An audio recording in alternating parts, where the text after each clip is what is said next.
അദ്ദേഹം BJP-യിലേക്ക് പോകും എന്ന തരത്തിലുള്ള ആരോപണം കഴിഞ്ഞ കുറച്ച് നാളുകൾ മുൻപ് കേട്ടു തുടങ്ങിയതാണ്. എന്നാൽ ഇപ്പോഴിതാ ഈ ആരോപണത്തെ പ്രതിരോധിക്കാൻ ഒരു വീഡിയോയുമായി UDF രംഗത്ത് വന്നിരിക്കുന്നു. സുധാകരൻ BJP-യിലേക്ക് പോകില്ല എന്നാണ് UDF-ന് വേണ്ടി പുറത്തിറക്കിയ പുതിയ പരസ്യത്തിൽ പറയുന്നത്. അനുഭാവികളിൽ ചിലരാണ് ഈ ഒരു വീഡിയോ പുറത്തിറക്കിയത് എന്നതാണ് UDF-ന്റെ ഇക്കാര്യത്തിലുള്ള വിശദീകരണം. കണ്ണൂരിലെ UDF സ്ഥാനാർത്ഥി K. സുധാകരൻ ജയിച്ചാൽ BJP-യിലേക്ക് പോകില്ലെന്ന് തെളിയിക്കാനാണ് വീഡിയോ പരസ്യം പുറത്തിറക്കിയിരിക്കുന്നത്. ആരോപണം ഉന്നയിക്കുന്നവരെ ഇറച്ചിവെട്ടുകാരനായാണ് പരസ്യത്തിൽ ചിത്രീകരിച്ചിരിക്കുന്നത്.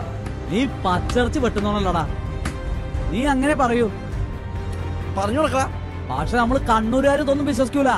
സ്ഥാനാർത്ഥി പിന്നീട് കാലുമാറുമെന്ന് പറയുന്ന ഇറച്ചിവെട്ടുകാരന് മറ്റു ചിലർ മറുപടി നൽകുന്നതാണ് പരസ്യം. വിരിഞ്ഞു നിന്നപ്പോൾ ആ പൂവ് പറിക്കാൻ പോകാത്തയാൾ വാടിയ ശേഷം പോകില്ലല്ലോ എന്നാണ് മറുപടി.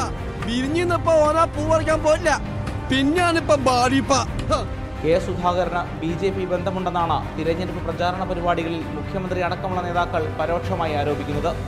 സുധാകരൻ ജയിച്ചാൽ BJP-യിലേക്ക് പോകുമെന്നും CPM ആരോപിക്കുന്നു. ഇതിന് പിന്നാലെയാണ് ആരോപണം പ്രതിരോധിക്കാൻ വീഡിയോ പുറത്തിറക്കിയത്. 24